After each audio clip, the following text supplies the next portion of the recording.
They called me quiet, too soft, too polite, the kind of person you forget is in the room. But when they stole from me, silenced me, erased me, I didn't yell, I didn't cry. I documented everything. I waited. And then I let them hear me in court. This is my story, and it starts long before the lawsuit. I've been called a lot of things in my life, shy, polite, reserved, but the one that always stuck hardest was too quiet. They didn't mean it as a compliment. Not really. Too quiet in classrooms meant teachers thought I wasn't engaged. Too quiet at work meant I was passed over for team leads and client meetings. Too quiet at family gatherings meant sitting at the edge of conversations, nodding politely while people spoke over me. It was always said with a certain condescension, like I was defective in a way that made them uncomfortable. But no one ever asked why I was quiet. Not once. They never wondered what it was like to grow up in a house where every word felt like a risk, where silence wasn't just a choice, it was a defense mechanism. You learned to swallow your opinions before they turned into landmines. You kept your voice low so it wouldn't echo into rage. You learned how to disappear in plain sight. So, yes, I was quiet, still am sometimes, but that didn't mean I wasn't watching. It didn't mean I wasn't listening. When I started my job at Lancaster and Burke, I knew exactly what they saw. The girl who always said yes, always stayed late, never made waves. I smiled when they asked me to take notes. I nodded when they left me out of meetings.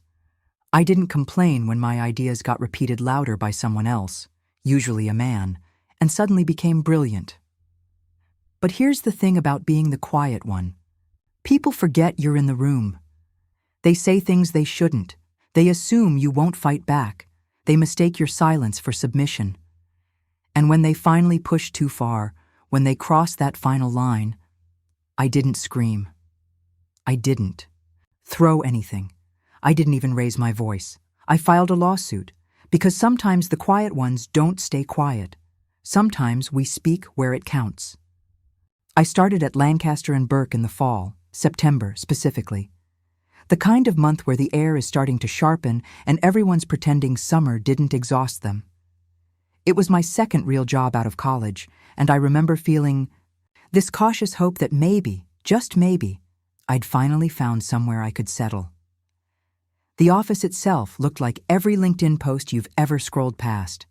Glass walls, concrete floors, leafy plants no one watered properly. It had the fake kind of energy where people clutched branded mugs and said things like circle back and growth mindset without flinching. I kept my head down, wore neutral tones, smiled when spoken to. I was good at blending in. Too good. At first I thought I was being paranoid. The little things were easy to excuse. Like how my male co-worker Devin repeated my idea during a Monday sync and got applause for it. Or how Karen from HR kept calling me sweetie in meetings, even though she didn't use pet names for anyone else. Or how my manager, Elliot, always asked me to take notes. Never Sarah, never Greg, just me. Still, I told myself it was nothing. I wanted to be professional. I wanted to be liked. I didn't want to be that employee. You know the type, overly sensitive, always filing. Complaints? Always making things awkward.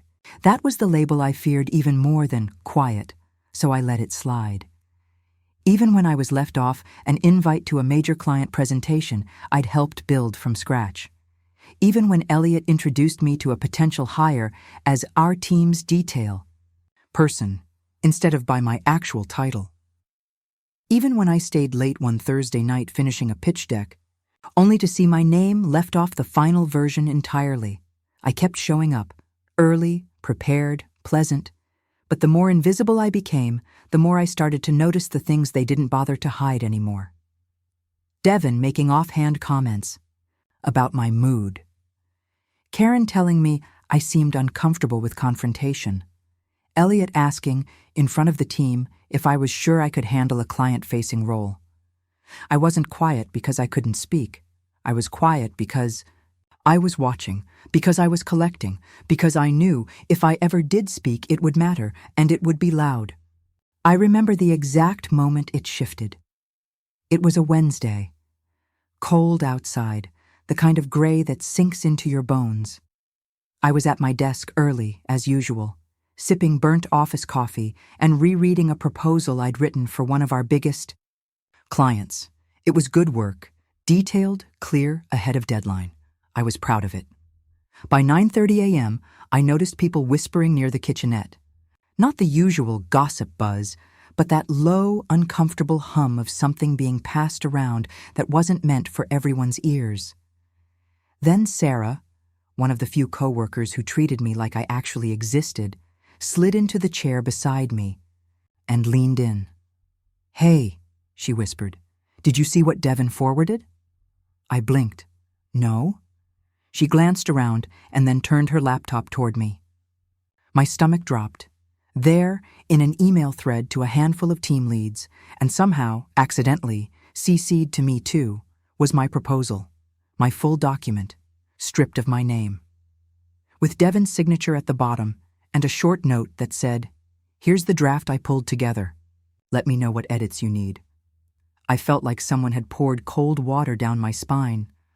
I scrolled, looking for even the smallest mention of my name. There was none. He had plagiarized my work. Word for word. And worse, the rest of them were, congratulating him. "Look sharp, Devin. Thanks for turning this around so fast. Appreciate you taking initiative." Sarah was watching me closely, like she expected me to cry, or yell, or march over and cause a scene. But I just nodded, quietly closed the email, and thanked her. Then I got up, walked into the bathroom, locked myself in a stall, and just sat there. Heart thudding, pulse buzzing in my ears. I wasn't surprised. That's the part that broke me most. It wasn't the theft. It wasn't the smugness. It was the way I'd already expected something like this. As if, deep down, I'd known it was only a matter of time before someone took my silence for permission. But that was the moment the silence ended. I walked out of that stall, washed my hands slowly, looked at myself in the mirror, and made a promise. Not to explode, not to confront him in the hallway or call him out in Slack. No, I would do what I'd always done best: observe, document, prepare. Because this time, they were the ones who weren't paying attention, and I was done being quiet. The first thing I did was start printing things. Quietly, methodically, every email, every file, every revision log that proved the proposal had originated with me. I went back weeks in the system, tracing the digital breadcrumbs. I even found a time-stamped draft saved under my user login, dated 4 days before Devin's email went out. They say silence is weak. But silence can also be tactical. Every lunch break, I sat at my desk with earbuds in, pretending to listen to podcasts while I carefully downloaded copies of internal chats, meeting notes, and project timelines. Not just Devin's theft, everything. Little things that had seemed minor at the time, now forming a pattern. Ideas rerouted, meetings I was mysteriously excluded from, praise that skipped over me and landed elsewhere. I didn't know exactly what I was building, but I knew it was going to matter. Meanwhile, on the surface, nothing changed. Devin kept flashing that lazy grin around the office, chatting loudly about his client strategy, acting like the golden boy. Elliot, our manager, pulled me into a one-on-one a few days later. Not to check on me, not to ask how I was doing, but to remind me to stay in my lane and not get too emotional about team collaboration. Emotional. He said it like it was a curse word. Like I was some ticking bomb because I had a pulse and a memory. I nodded, smiled, agreed. And I recorded the whole thing. My phone was in my bag, screen down, voice memos running. It became routine after that. Every closed-door meeting, every passing comment. Karen's subtle digs about my energy in meetings. Elliot's dismissal when I brought up concerns. Maybe this just isn't the right environment for someone like you. That phrase, someone like you, lodged in my chest like a splinter. They didn't know they were building my case for me. They thought they were shutting me down. But behind every door they closed, I was opening a file, naming it carefully, backing it up twice. By the end of the month, I had a folder on my desktop titled Voice, password protected, secure, growing. Because when you've spent your whole life being told you're too quiet, you learn how to listen better than anyone else, and what I was hearing was enough to burn the building down. It started subtly, like most things in that office did, a misquoted line from a meeting here, a conveniently lost file there. I'd log in to find my work mysteriously edited or overwritten, then get passive-aggressively asked why it wasn't in final shape. At first, I thought it was sloppiness, maybe even coincidence. Then came the conversations. Soft-voiced, patronizing, always framed as concern. Karen from HR pulled me aside after a team stand-up. She spoke like someone approaching a wounded animal. "Hey, just checking in. A few people have mentioned you seem tense lately. Everything okay?" I blinked. Tense? I'd barely spoken in that meeting. I had, however, watched Devin make another joke at my expense. Something about how I loved hiding behind spreadsheets, which earned chuckles from the room. I didn't laugh. I didn't react. Just kept taking notes, like always. Now, apparently, that was a problem. I told her I was fine, smiled politely, went back to my desk. The next day, Elliot called me into his office. Same tone, same concerned expression, this time with a little twist. "We're just a little worried you're not fitting in. You're technically solid, don't get me wrong. But chemistry matters. Team culture matters. Team culture," that phrase again. Corporate code for, "Why can't you just let us treat you like a doormat with a better attitude?" I asked, gently, carefully, if this was about the project. He leaned back in his chair, smiled. "Devin's been really stepping up, taking initiative. That's the kind of presence we need more of. Confident, vocal." I stared at him for a beat too long. He didn't flinch. That was the moment I realized it wasn't just Devin. It wasn't even just Elliot. It was the system. A quiet, practiced erasure, where the people who speak calmly, carefully, thoughtfully, are labeled as cold, uncooperative, difficult, where being underestimated wasn't a bug. It was a feature. They weren't just stealing credit. They were rewriting reality. That's what gaslighting does. It doesn't scream. It whispers until you start doubting your own version of events, until you feel like you're the problem for noticing the problem. But I kept noticing. I kept documenting. And with every meeting, every email, every fake check-in, my folder grew. They were shaping their story, but I was building mine. There wasn't some grand explosion, no screaming match in the hallway, no dramatic flipping of a desk, just me, sitting at my workstation, staring at an email. It was a Friday afternoon, just past 3 p.m., when Elliot sent it. Subject line: Performance. Review adjustments. Short, direct, deadly. Based on recent team feedback and your ongoing discomfort in high collaboration settings, we've decided to reassign some of your client-facing responsibilities to team members better suited to fast-paced environments. This will allow you to focus on administrative and internal deliverables. Administrative and internal. They were benching me, silencing me officially, professionally, on paper. The proposal I had built from the ground up, the one Devin stole, and they pretended not to notice. That account had just been moved to him. They didn't even try to hide it, just copy-pasted me out of the picture. I read the email 5 times. Then once more, just to be sure I wasn't imagining it. My palms were cold, my spine stiff, but what I remember most is the stillness. Not rage, not shock. Just this hollow, perfect stillness, like my body had stopped wasting energy on disbelief. Got up, walked to the bathroom, locked the stall, and cried. Not the messy, ugly sobbing I used to do alone at home. This was something quieter, a leak in the dam. Grief, not for the job itself, but for all the effort I'd poured into being safe, into being small enough not to threaten anyone, into smiling, agreeing, enduring, all that silence, and it still wasn't enough. When I left the stall, I didn't look at myself in the mirror. I didn't fix my makeup. I just walked back to my desk, packed my bag slowly, and logged off. But I didn't go home. I went to a little cafe 2 blocks away, sat in the back corner booth, opened my laptop, logged into the encrypted folder I'd been curating for months, and started typing an email addressed to my lawyer friend Maya.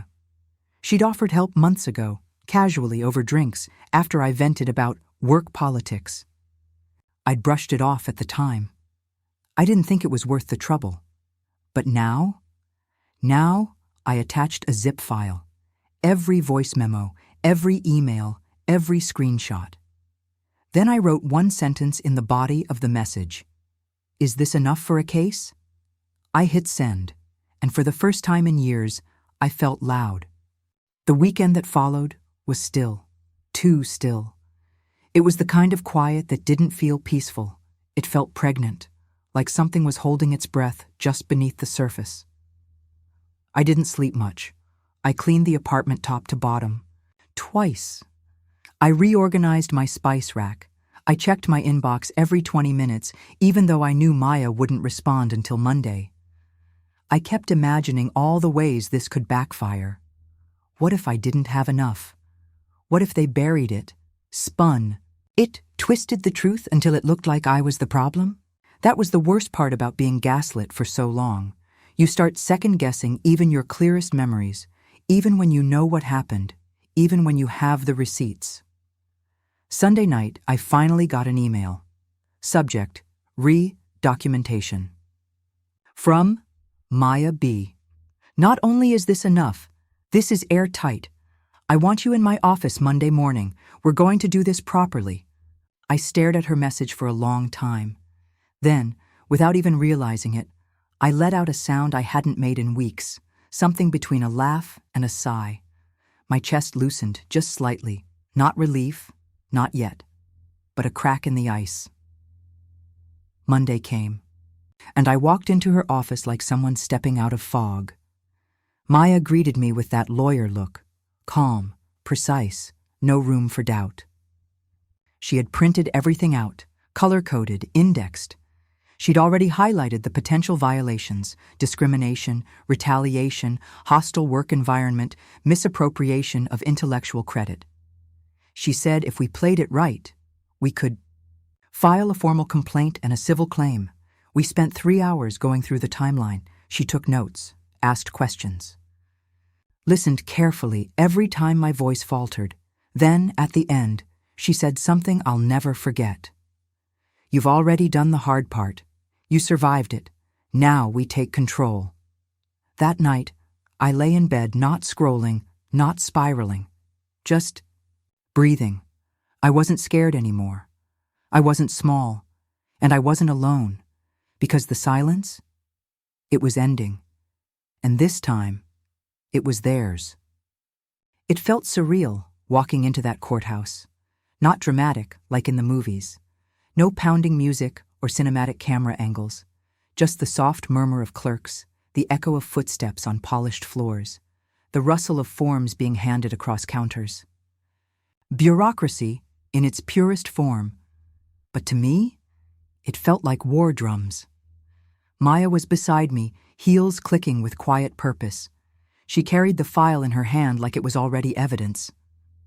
I had printed out my own copy too, not because I needed it, but because holding it made me feel like it was real. Like I hadn't imagined the entire last 6 months.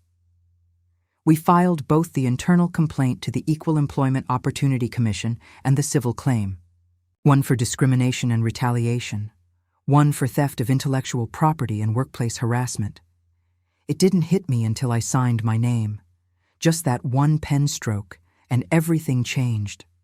I was no longer just someone enduring something awful. I was documented. I was on record, and they couldn't unsign me. We walked out into the parking lot and stood by Maya's car in the pale, washed-out light. She was already planning our next steps, timeline of response, deadlines, mediation prep, but her voice faded for a moment. I just looked up at the sky.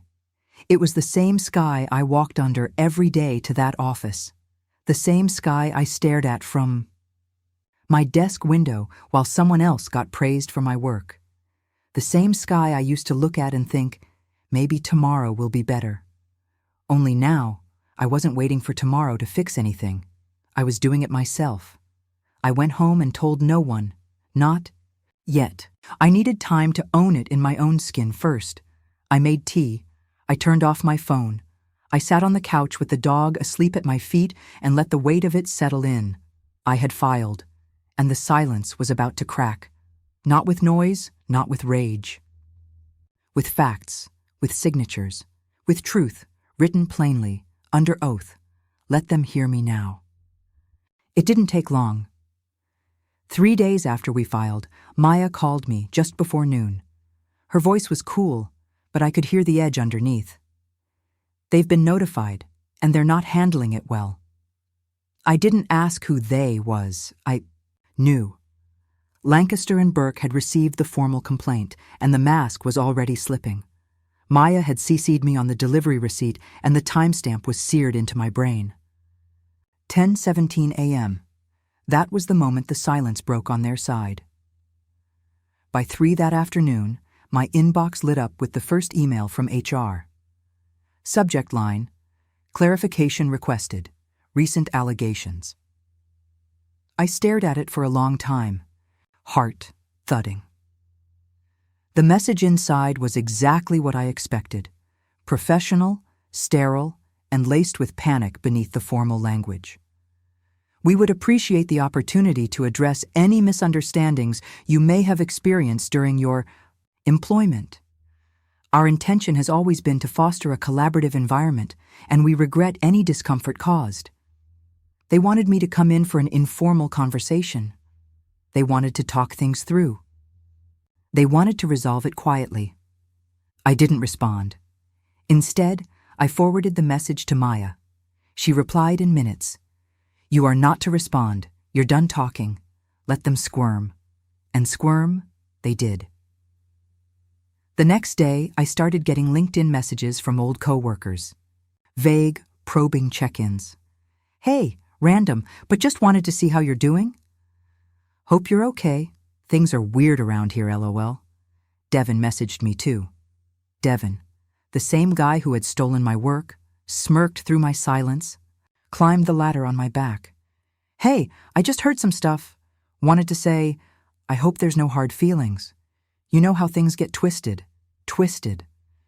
That word made my teeth clench, but I didn't reply. I archived the message and screenshotted it for Maya. She added it to the file with a quiet, satisfied, good. By the end of the week, a representative from Lancaster's legal team had reached out directly to Maya. Now they were trying to skip HR. They wanted settlement talks, wanted to make it all go away. The panic had fully set in. The company that once dismissed me as too quiet was now desperate to control the volume of my voice. Not because they cared, not because they were sorry, because they were scared of what I had documented, scared of what I had endured, scared that for the first time I was finally being heard and I wasn't asking anymore. Courtrooms are colder than I expected, not just the temperature, though the air conditioning was biting, but the atmosphere, clinical, sterile, no drama, just stiff benches, murmured conversations, the quiet scratch of pens on legal pads, all. The emotion of what brought you here squeezed into evidence folders and procedure. I sat beside Maya at the plaintiff's table. She looked calm, focused. She'd been through dozens of these before. I hadn't. My palms were damp, heart thudding steadily in my chest, but not out of fear, not anymore. It was readiness. Across the room sat the company's legal team, 3 attorneys in matching charcoal suits, all posture and paperwork. Devon was there too, seated 2 rows back, fidgeting like a child forced to sit still. No eye contact, no smirk. Not today. Elliot didn't show. Karen did. She had the audacity to glance at me like we were 2 old co-workers in an awkward coffee shop moment, like I might wave and pretend none of this was real. I didn't blink, didn't nod. I just looked through her like she was a pane of glass. The judge was an older woman with silver hair and a voice that commanded attention even when she barely raised it. As the opening statements began, I felt a strange sort of detachment, like I was floating just above the room, watching my own life being laid out in bullet points and legal terms: hostile environment, retaliation, misappropriation of work product. They tried to paint me as misunderstood, a poor communicator, someone who internalized too much and took things personally. They said Devon was mentoring me, not stealing from me. That Elliot was overwhelmed with staffing needs, not actively sidelining me. That my silence made it hard to properly manage me. But Maya? She cut through all of it like glass. She presented every email, every chat log, every meeting invite I'd been left off. She read my performance reviews, positive, consistent, until they turned cold the moment I raised my voice. She played the recordings, made them squirm in real time. She let the documentation speak louder than any outrage could. And then I took the stand. I told my story. Calm, clear. No theatrics. I spoke about the gaslighting. About the feedback that was never constructive. About the way I was erased over and over and told it was my fault for not being louder. I spoke about sitting in that bathroom stall, finally breaking, and then about the day I decided I wouldn't. Stay broken. There was no applause, no dramatic twist, just a courtroom filled with truth that couldn't be repackaged, softened, or ignored. When I stepped down, I felt light, like I'd handed off a burden I'd been carrying in silence for far too long. They heard me now, and this time there was no talking over me. There's something sacred about telling the truth in a room where you were never supposed to be heard. When I sat down in that witness chair, my hands folded gently in my lap, I felt a kind of stillness I hadn't known before.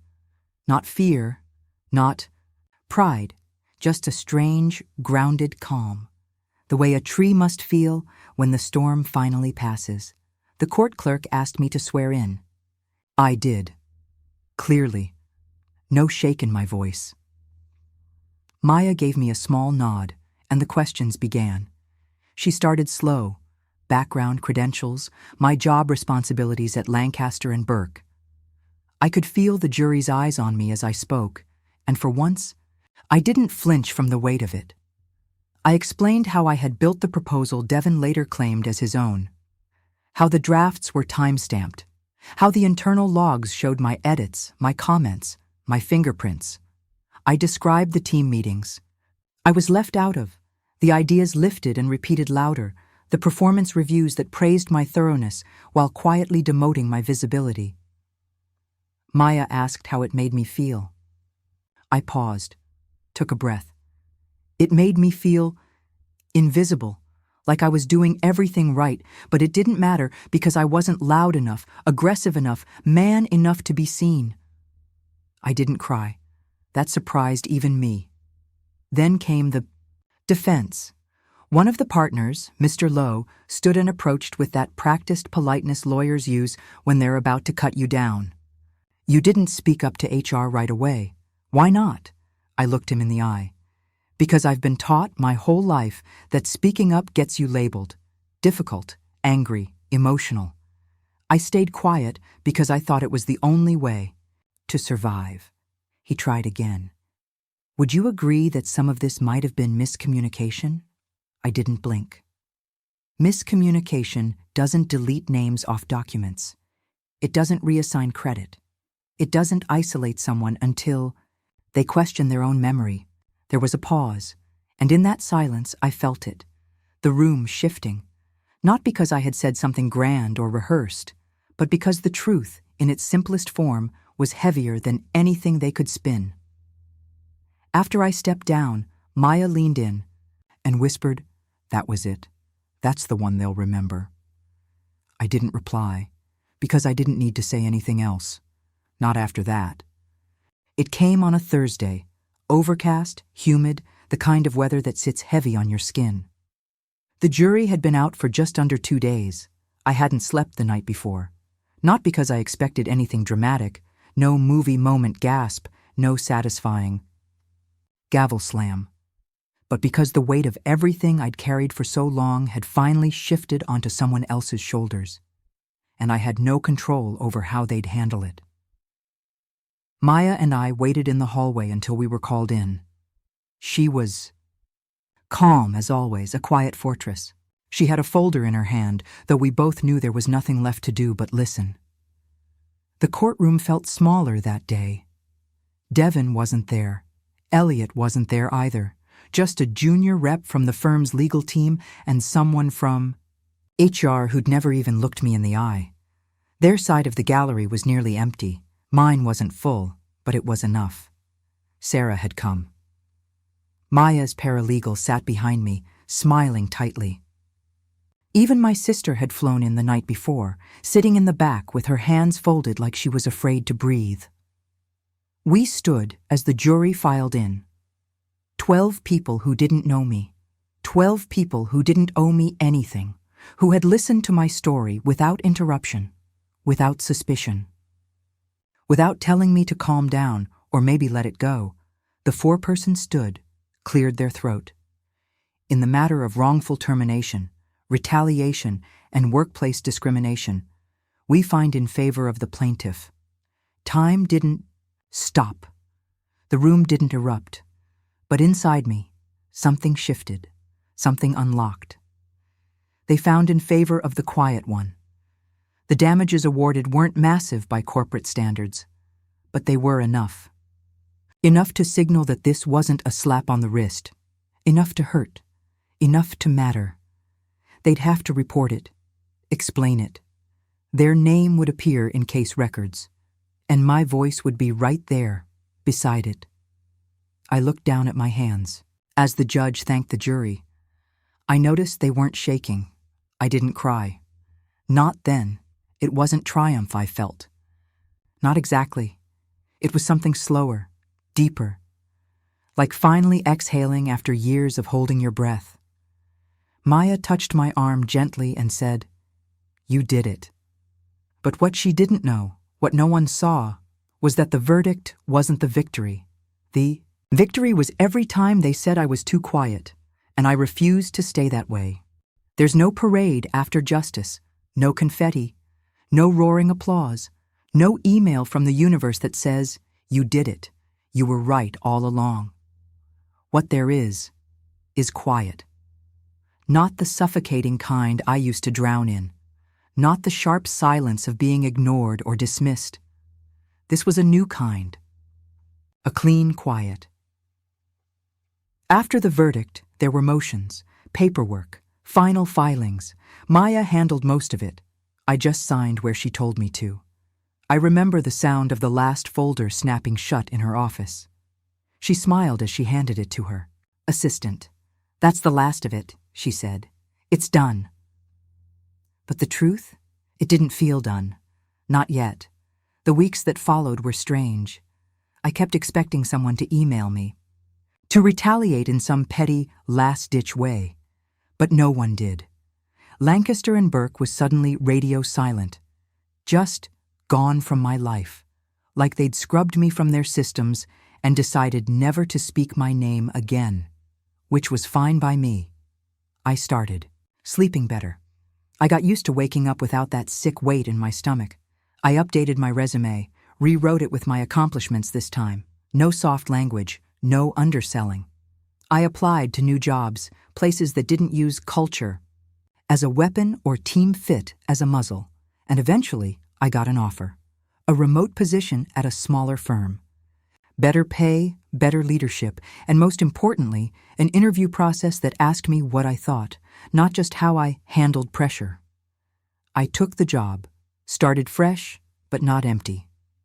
Because the truth is, the lawsuit gave me more than a verdict. It gave me back myself, my instincts, my voice, the quiet part of me that had never wanted to shout, but always deserved to be heard. Some nights, I still think about that bathroom stall, the one I sat in with shaking hands, wondering if I was crazy, wondering if maybe they were right about me all along. And then I think of that courtroom, of the moment I told my story, clearly, without apology, and watched a dozen strangers believe me. That memory is mine now, and no one can take it back. People still ask me if I'd do it again.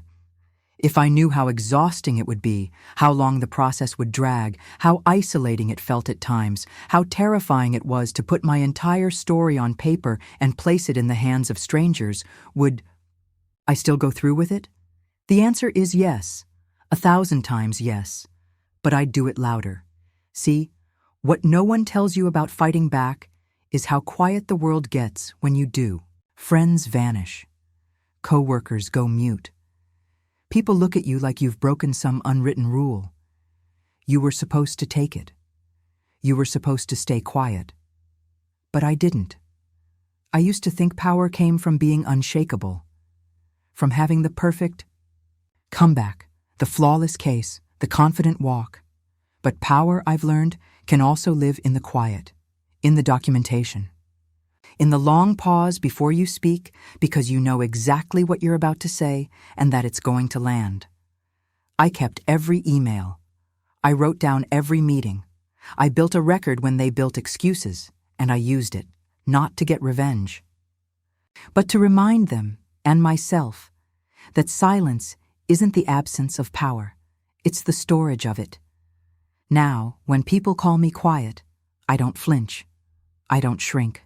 I let them, because what they really mean is controlled, disciplined, dangerous. In the right moment. I don't work at Lancaster and Burke anymore. They've scrubbed their site, moved people around, pretended nothing ever happened. But I know better.